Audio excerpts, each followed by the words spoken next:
Mis amados hermanos, ¿cómo están? Espero que sigan muy bien. Pues ya es mediados de agosto, seguimos en casa, nos prometen que pronto vamos a salir y de momento nos dicen que ya no. Pero bueno, nosotros seguimos confiados en el Señor, hermanos, de que Él obrará y hará su obra gloriosa en nuestras vidas. Gracias a Dios, mis hermanos, porque Dios nos sigue cuidando, sigue siendo ese Dios de amor, protector, ese Dios que de una manera amorosa y delicada dice en uno de los salmos que debajo de sus alas estaremos seguros. Y hermano, pues esto es como cuando un animalito protege a sus polluelos. Y así el Señor nos ve, hermano, como unos polluelos pequeños, pero Él como un Dios amoroso nos mantiene debajo de sus alas. Hermanos, seguimos hablando acerca de Filadelfia. No pudimos terminar el domingo pasado y esperemos en Dios que ahora sí, este domingo podamos terminar. Perdón la garganta, hermanos, pero ese cubrebocas como hace daño para algunos de nosotros. Pero bueno, así estamos y seguimos confiando en Dios. Bien, hermanos, estamos hablando acerca de la iglesia o la carta a Filadelfia. Mini resumen del domingo pasado, hermanos, es que Filadelfia, recordarán que la formó un rey llamado Eumenes II, para ah, darle algo a su hermano Átalo segundo, hermanos, por la fidelidad que había tenido con él. Decíamos hace 8 días que algo que era muy normal entre los reyes en aquel entonces era que los hermanos estaban buscando a ver quién podía matar a quién para poderse quedar con el reino. Y en este caso, hermanos, algo precioso y hermoso es como Átalo permanece siempre fiel a su hermano y su hermano en un acto recíproco, hermanos, genera una ciudad, funda una ciudad y la llama así Filadelfia, el que ama a su hermano. Hermanos, yo en el nombre del Señor espero que usted, y si no es así, busque vivir, hermanos, con sus hermanos en la carne, de una manera hermosa. Son sus hermanos, son nuestros hermanos, debemos estar con ellos, debemos estar cerca de ellos, hermanos, porque esto es bueno delante de Dios. Hermanos, de verdad que es un placer y un privilegio cuando los hermanos en la carne también nos juntamos, nos vemos y hermano, podemos reiterarnos ese amor tan grande. Ojalá cada uno de ustedes así lo tenga, hermanos, con toda su familia. Muy bien, habíamos dicho también que pues había cambiado de diferentes nombres por diferentes circunstancias que le fueron pasando. Eh, y después vimos la historia, hermanos, cuando regresó aquel rey asirio para querer eh, acabar con el pueblo, más bien con la tribu del sur, hermanos, con lo que ya era el pueblo judío de una manera más correcta. Y bueno, vimos cómo Eliakim, aquel a que le dieron las llaves, ¿verdad? Pues junto con los sacerdotes y algunos otros más, pues, le pueden convencer al rey y decirle, pues no peleemos, ¿verdad? No nos rindamos ante ellos, no nos rindamos hasta ante este general que está vituperando el nombre del Señor, hermanos.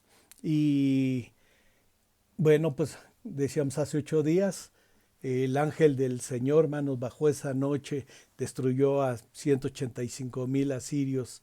Y hermanos, terminamos con la frase, y los asirios nunca más volvieron, hermanos. Los enemigos del Señor son así. Cuando nosotros descansamos en Dios, cuando no estamos buscando la fortaleza humana, cuando no estamos buscando, hermanos, protección en los hombres, sino protección en nuestro Dios, podemos, hermanos, también tener estas hermosas promesas de que nuestro Dios nos va a guardar, hermanos.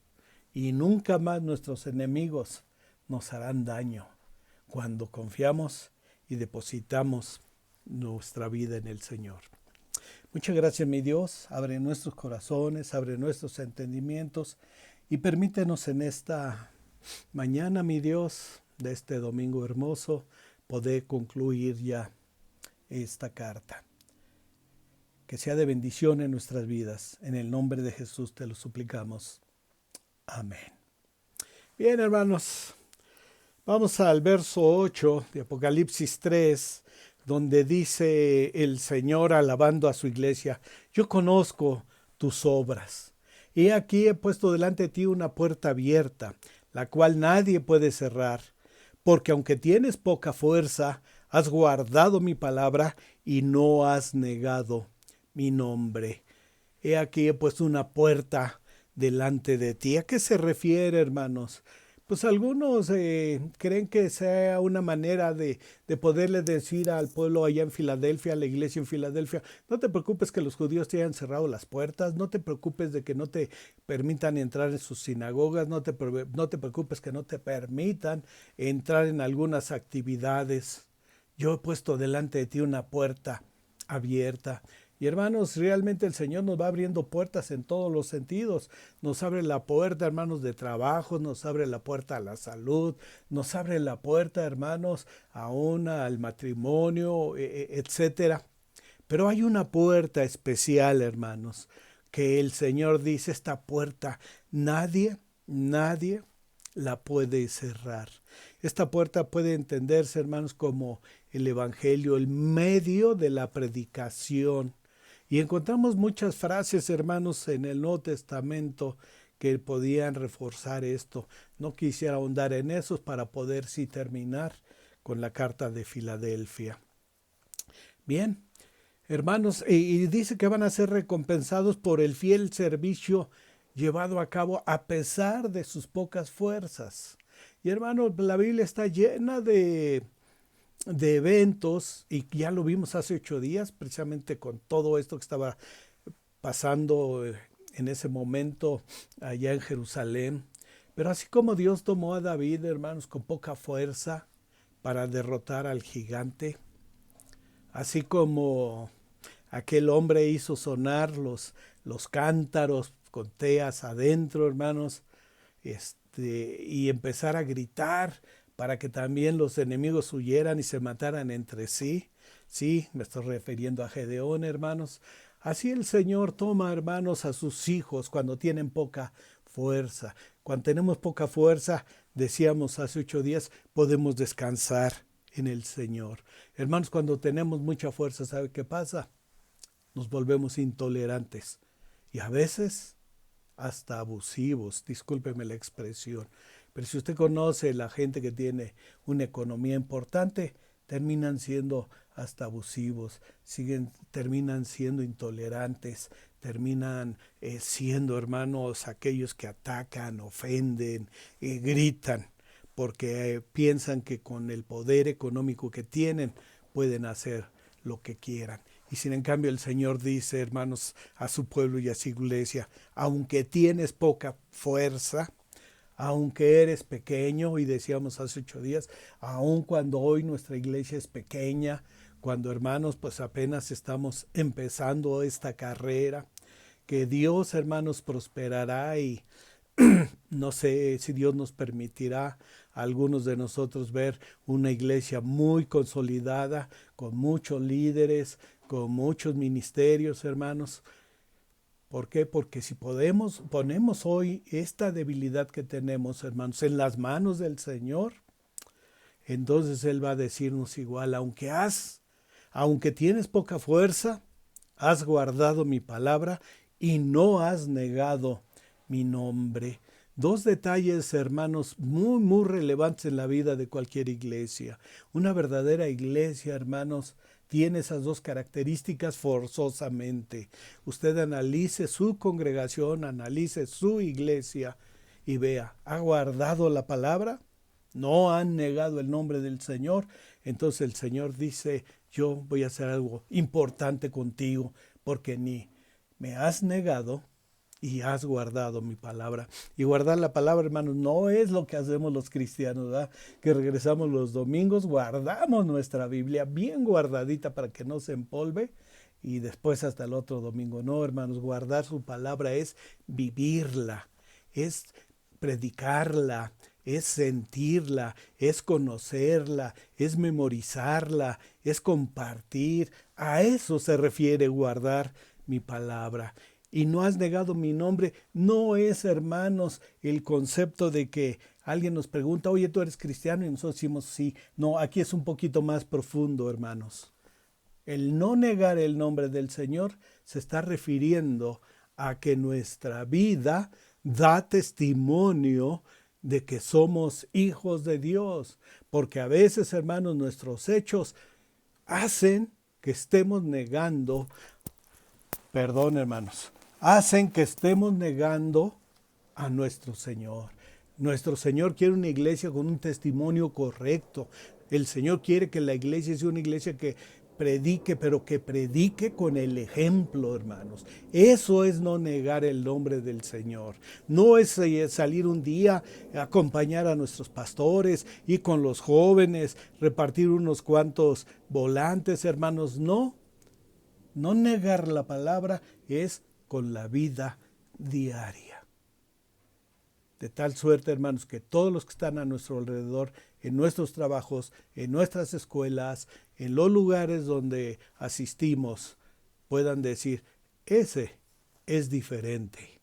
Esa señora es diferente. Eso es guardar, hermanos, el nombre del Señor.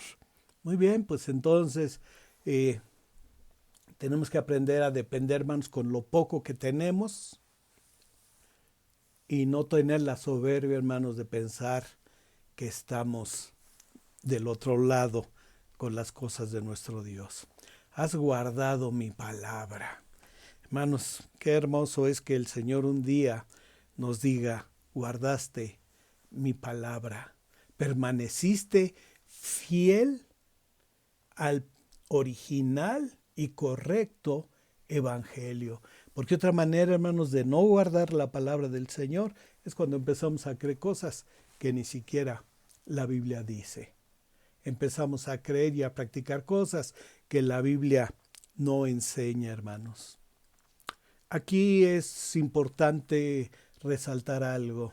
El propósito principal del enemigo no es decirnos que no está Dios, que no existe Dios, que Dios es un mito, porque Él sabe, hermanos, que los cielos y la tierra cuentan la gloria de Dios y el firmamento anuncia la obra de sus manos. Él sabe perfectamente que a través de la naturaleza, a través de nuestros sentidos, a través de que Él mismo puso, hermanos, su palabra en nuestros corazones, como dice el Antiguo Testamento, que no la puso en algún lugar del otro lado del río, etcétera, sino que la puso en nuestros corazones para que todos supiésemos su palabra, hermanos. Entonces el principal objetivo de Satanás no es tratar de decir si existe o no existe Dios, si se cree o no. El propósito de él ahora, hermanos, es desvirtuar o diluir o mezclar la palabra de Dios con otras cosas. Con cosas, hermanos, que no tienen nada que ver la palabra de Dios. Eso también es guardar la palabra de Dios, mantener un evangelio puro, hermanos. Yo sé que a veces nos gustan las cosas así llamativas. El Señor las puede hacer, hermanos, pero que sea el Señor y en el nombre del Señor, sin darle la honra y la gloria a nadie, hermanos, solamente es a nuestro Dios. Cuando las cosas no salen bien, hermanos, a veces pretendemos negar al Señor. Hay días que las cosas están saliendo mal, hay enfermedad, hay carencia, hay problemas, y entonces amablemente decimos, pues el Señor parece que tiene la culpa. Fíjense, hermanos, que teníamos una hermanita en el Señor que hoy ya descansa en el Señor. Que Dios le guarde, que Dios le bendiga. A veces era un poquito mal hablada. Y decía, cuando le decía a alguien, oye, no seas así, pues no hables así. Tú ya conoces de Dios. Y decía muy amablemente, bueno, yo ya le pedí a Dios que me lo quite. Y si no me lo quita, pues entonces, ¿qué hago? Eso es buena, ¿verdad, hermanos? No han negado mi nombre. De muchas formas se puede negar, hermanos. Muy bien, seguimos leyendo el verso 9. Dice, he aquí yo entrego de la sinagoga de Satanás a los que se dicen ser judíos y no lo son. He aquí yo entrego de la sinagoga de Satanás a los que se dicen ser judíos y no lo son. Yo entrego. ¿A quién, hermanos? ¿A quién va a entregar? ¿Y a quién los va a entregar? Esto es interesante. Repito otra vez el texto, hermanos, porque es importante entenderlo claramente. He aquí, yo, Jesús, entrego de la sinagoga de Satanás, no a Satanás, sino de la sinagoga de Satanás, a los que se dicen ser judíos y no lo son, sino que mienten. Siempre pensamos, hermanos, que en el infierno reina Satanás. Hermano, déjeme decirle, en el infierno no reina Satanás. Esos cuentos que nos han enseñado, esas historias donde está una serie de diablos con sus tridentes, molestando a los humanos, etcétera. No, eso no es el infierno, hermanos. En el infierno es el lugar de castigo para Satanás y aquellos que le siguieron. Así que, hermanos, no estemos pensando en el infierno Satanás les hace cosas. No. Satanás va a estar, hermanos, ahí en ese lugar de tormento que fue preparado para él, pero que va a llegar, hermanos, con todos aquellos que no quisieron reconocer el nombre de nuestro Dios. He aquí, sigue diciendo, yo haré que vengan y se postren a tus pies y reconozcan que yo te he amado. Está hablando otra vez de los judíos, hermanos, de esos que va a entregar. Y está diciendo algo muy, muy fuerte, hermanos, al pueblo judío. Yo haré que vengan y se postren a tus pies. ¿Por qué es muy duro esto, hermanos? Porque el único que es digno que todo se postre a sus pies es Jesús. Y entonces, ¿por qué, hermanos? ¿O en qué momento se van a postrar a los pies de la iglesia? Pues cuando estemos con el Señor, hermanos. Cuando estemos con el Señor, cuando la amada esté con el amado en esas bodas del Cordero, hermanos, y todos se inclinen delante de nuestro Dios, ahí estaremos.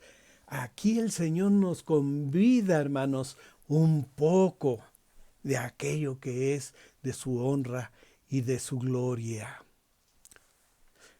diciéndole a los judíos que ellos se irían a postrar a los pies de los gentiles, cuando la esperanza judía era que todos los gentiles se postraran a los pies de ellos. Si usted lee los salmos del Antiguo Testamento, obviamente, va a encontrar que muchas veces hablaban de que se postrarían ante los pies de ellos. Esto quiere decir, hermanos, que el final no siempre es el que nosotros anhelamos. El final, escúcheme bien, hermanos, el final de todas las cosas es el que Dios tiene para nosotros. Sí, hermanos, en esos momentos difíciles, en esos momentos oscuros, el Señor está ahí con nosotros. Y su pueblo, hermanos, que deseaba ser homenajeado, es un pueblo que va a tener que postrarse a los pies de la iglesia del Señor. Verso 10 dice, por cuanto has guardado la palabra de mi paciencia, por cuanto has guardado la palabra de mi paciencia. El evangelio se vive así, hermanos. La vida cristiana se vive así, con mucha paciencia. No se vive, hermanos, correteándose. No se vive, hermanos, haciendo sprint. Se vive con paciencia, porque es una carrera de mucho tiempo. Y dice, tú has guardado mi palabra, la palabra de mi paciencia. Y como tú has guardado la palabra de mi paciencia, yo también te guardaré de la hora de la prueba que ha de venir sobre el mundo entero para probar, ojo hermanos, a los que moran sobre la tierra. A los que moran sobre la tierra. Tome su Biblia, hermanos. Segunda carta del apóstol Pablo a los tesalonicenses. Segunda carta del apóstol Pablo a los tesalonicenses. Y si lo tienen, busquen el capítulo 3. El capítulo 3. Y vean, hermanos, el verso 5.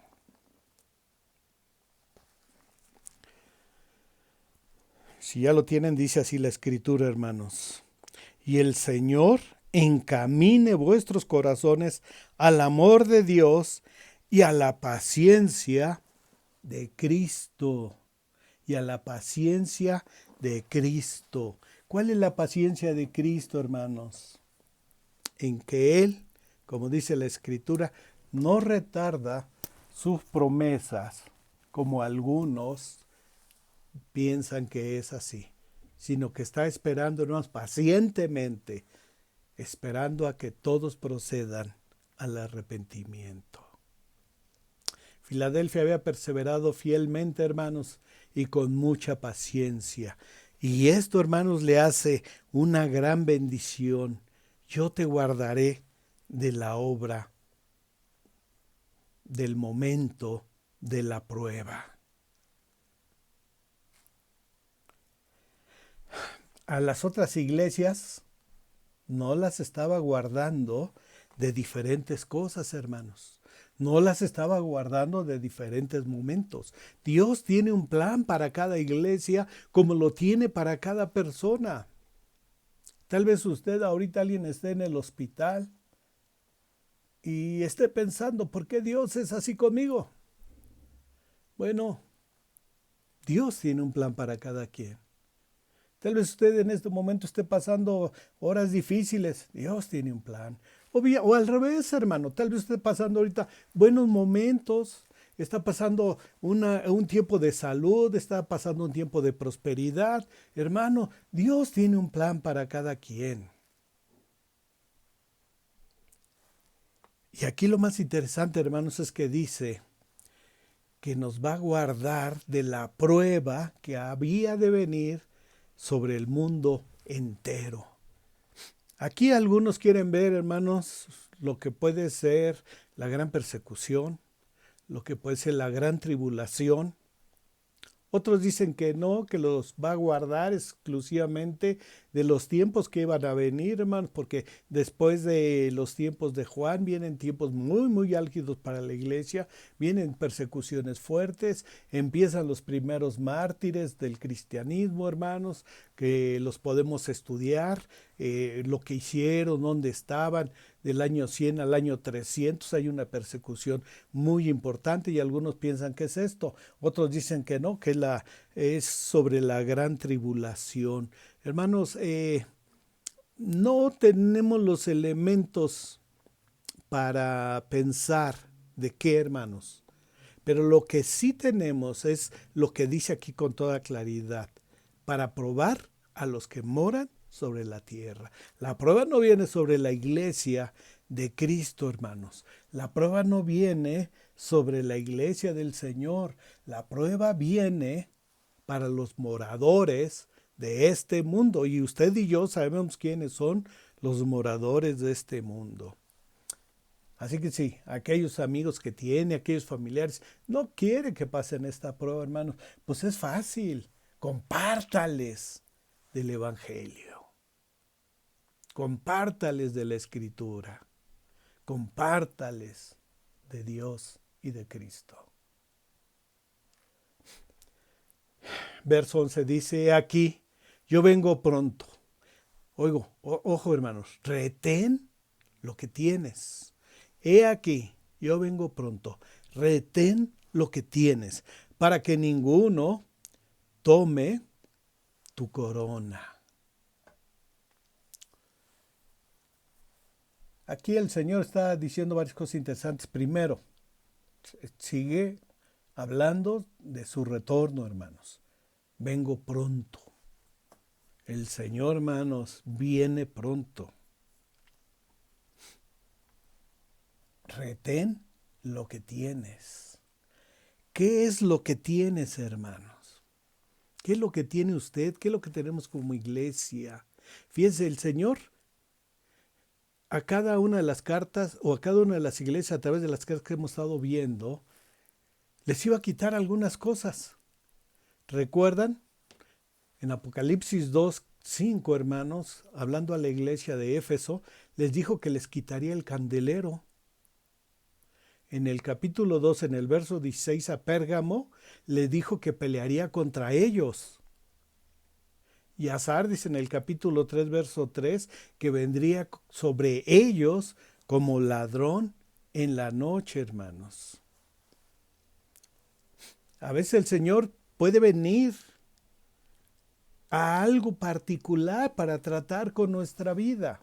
No está hablando de la segunda venida en estos casos, está hablando de que Él puede venir para tratar cosas en lo particular con cada uno de nosotros.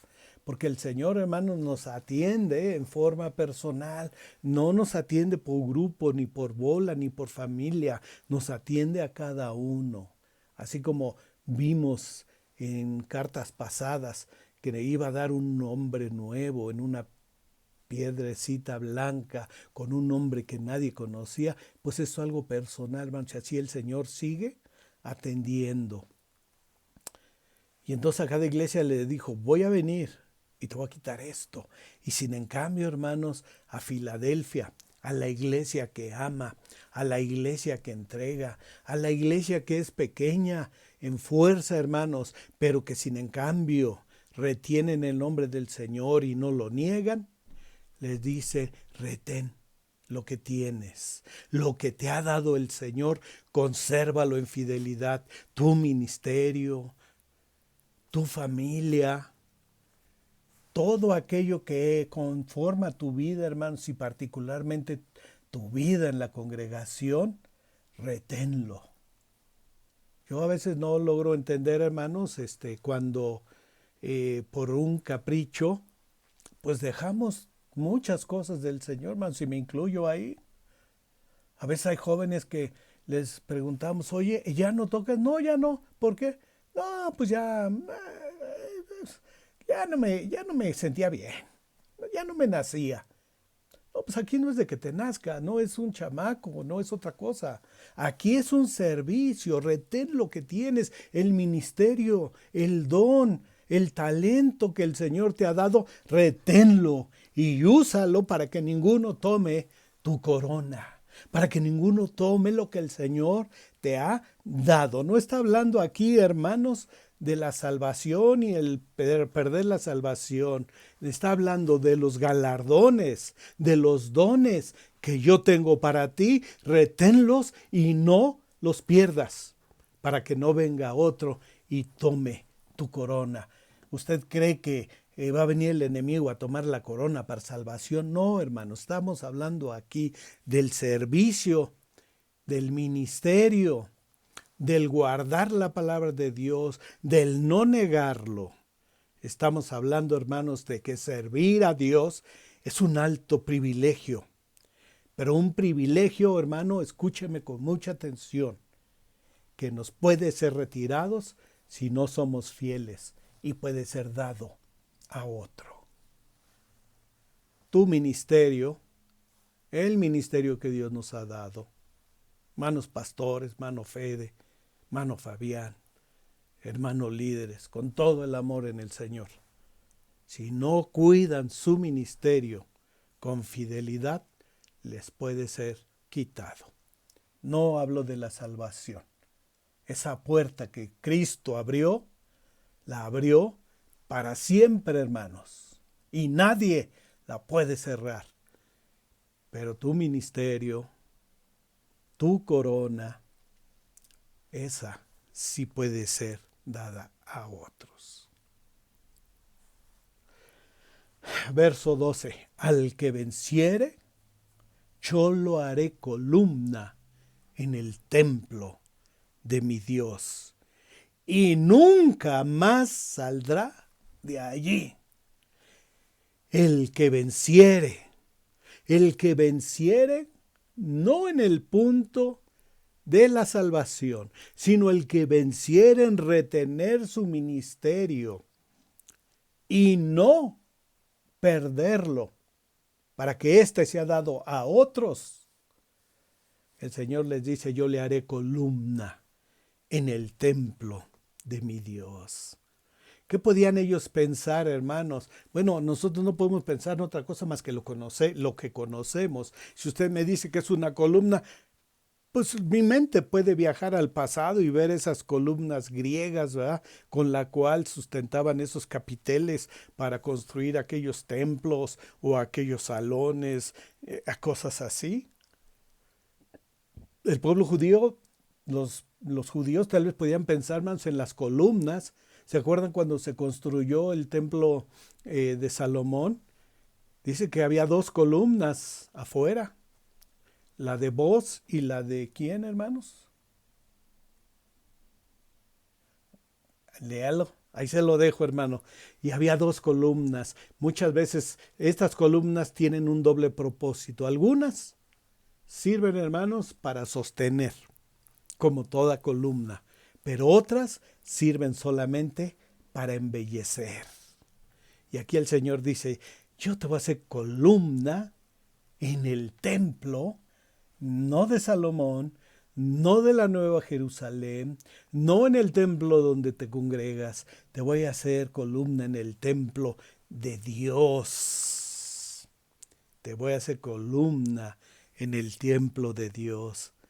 Y yo lo único que puedo alcanzar a ver aquí, hermanos, era para embellecer, así como se habían puesto esas 2 columnas. Bueno, la otra se llamaba Joaquín, hermano, por si acaso no lo va a buscar. Muy bien. ¿Cuál es el templo de Dios, hermanos? ¿Cuál es la casa de Dios? ¿Se acuerdan? Tomen otra vez sus Biblias, hermanos. Primer carta del apóstol Pablo a Timoteo. Primer carta del apóstol Pablo a Timoteo. Capítulo 1. Primer carta del apóstol Pablo a Timoteo, capítulo 3, verso 15. Este texto lo hemos estudiado varias veces. ¿Lo tiene? Verso 15, hermanos. Con razón no veo, no me puse mis lentes. Perdón, hermanos. Aparte de estar luchando aquí con el cable. Bien, dice, para que si tardo, 14. Esto te escribo, aunque tengo la esperanza de ir pronto a verte. Esto le está diciendo el apóstol Pablo a Timoteo. Para que si tardo, sepas cómo debes conducirte en la casa de Dios, que es la iglesia del Dios viviente, columna y baluarte de la verdad. Columna y baluarte de la verdad, hermanos. La iglesia del Dios viviente en la casa de Dios. Y aquí le está diciendo, hermanos, a la iglesia en este verso número 10. Verso 12. Al que venciere yo lo haré columna en el templo de mi Dios, en la casa de mi Dios. Hermanos, ¿se imagina que usted llegue a ser columna? Dios, hermanos, es tan bueno que nos ha compartido de las bendiciones que solamente le corresponderían a Él, hermanos. Hacernos columna en el templo en la casa de Dios. Y ojo, a la luz de la Escritura, ¿cuál es la casa de Dios? Dice 1 Timoteo 3:15, que es la iglesia del Dios viviente, columna y baluarte de la verdad. ¡Wow, hermano! La iglesia es la casa de Dios. Y cuando menospreciamos la iglesia, estamos menospreciando la casa de Dios. Allá no voy ahí, porque ahí son así, porque ahí son esto, porque ahí son lo otro. Hermano, está menospreciando la casa de Dios. No, hermano, pero deben de tener mejor testimonio. De acuerdo, totalmente de acuerdo con usted, hermano. Deberíamos de tener todos mejor testimonio. No solamente unos, todos deberíamos de tener mejor testimonio. Pero hermanos, para eso nos dejó esto el Señor. Para que si tardo, aunque la misma Escritura dice, no es que el Señor sea tarde, no es que el Señor se tarde, ni esté tardándose, no. Él tiene un plan y un tiempo y un propósito. Bueno, si me tardo, sepas, y aquí está, hermano, sepas cómo conducirte. Pues es que no sé qué hacer. No, hermano, si usted me dice que no sabe qué hacer, hermano, yo tengo que decirle con toda tristeza. Entonces usted no conoce la Biblia, porque la Biblia le dice con toda claridad qué es lo que debe hacer, qué es lo que no debe hacer, cómo se debe conducir y cómo no se debe conducir en la iglesia del Dios viviente, que es columna y baluarte de la verdad. Imagínense, hermano, el Señor es y nos hará columnas. La iglesia en sí misma no es la verdad, sino que está ahí en ese templo, en esa casa de Dios, que es la verdad, para presentar la verdad, valga la redundancia, delante del mundo, la verdad del Evangelio, la verdad del Señor Jesucristo, lo que hizo y lo que Él dio por nosotros. Y sigue el texto diciendo, y escribiré sobre Él el nombre de mi Dios y el nombre de la ciudad de mi Dios, la nueva Jerusalén, la cual desciende del cielo de mi Dios, y mi nombre nuevo. ¿Cómo ve, hermano? Cuántas cosas preciosas dice la Escritura. Cuántas cosas preciosas menciona la Escritura, hermanos.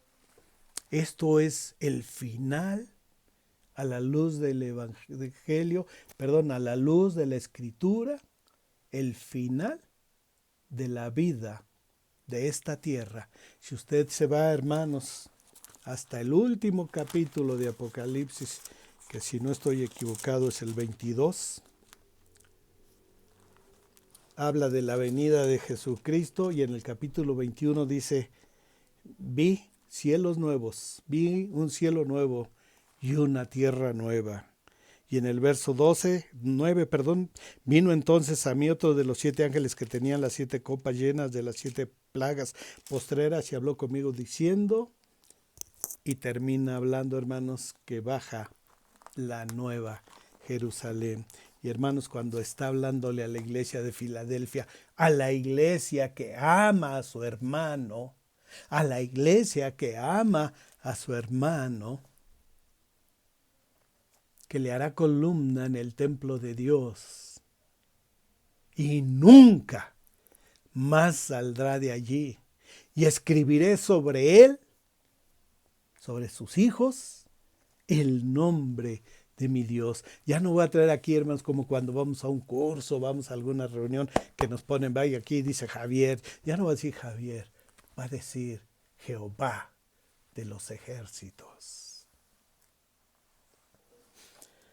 El nombre de mi Dios en nosotros. Ya lo tenemos. Se llama Espíritu Santo. Piénselo. Y el nombre de la ciudad de mi Dios, la nueva Jerusalén, la cual desciende del cielo, y de mi Dios, y mi nombre nuevo. Reitera lo que había dicho antes, hermanos. te voy a dar un nuevo nombre. Así que si usted estaba inconforme con el nombre que tenía, no se preocupe, hermano. En toda la eternidad va a tener un nombre, escúcheme, que Dios le escogió. Así de ese tamaño. Va a tener un nombre que Dios le escogió por toda la eternidad. ¿Qué tal? Así que déjenme hablar de mi mamacita porque ya tiene muchas semanas que no hablo de ella. Ya no le van a decir la hermana Lola. Dios le va a dar un nuevo nombre. Un nombre para que viva con Él en toda la eternidad. Y termina, hermanos, como todas las cartas, el que tiene oído, oiga lo que el Espíritu dice a las iglesias. Aquí, hermanos, podíamos pensar un poquito en aquel canto, ¿se acuerdan que entonábamos que decía, no hay peor ciego que el que no quiere ver? Y aquí, si me permiten parafrasearlo, yo diría, no hay peor sordo que el que no quiere oír. Cristo, hermanos, te está hablando, me está hablando a través de esto. No necesito a un hombre que venga a decirme algo. Dios ya me lo dejó y mi Dios ya me dijo y me está diciendo, si tienes oídos, hoy. Y quisiera terminar, hermanos, con el texto. Por tanto, retén lo que tienes. Manos de la música, retengan lo que tienen. Hermanas del talento, retengan lo que tienen. Hermanos maestros, retengan lo que tienen. Hermanos líderes, retengan lo que tienen. Pastor Federico, retenga lo que tiene en el nombre del Señor. Pastor Fabián, retenga lo que tiene en el nombre del Señor, para que no les dé esos talentos a otros. Lo que usted tiene es de Dios. ¿No quiere vivir en esa promesa, hermano? ¿No quiere gozarse en esa promesa de que el que venciere en retener esas cosas que el Señor nos ha dado, para que el día en que estemos en su presencia nos haga columnas del templo de Dios y ponga un nuevo nombre y nos dé, hermanos, un espacio para toda la vida dentro del templo de Dios? Si tiene oído para oír, oiga, hermano. Que Dios lo bendiga, que Dios le guarde y esperemos en Dios que nos veamos pronto. Gracias, Jesús. Gracias, Dios. Amén.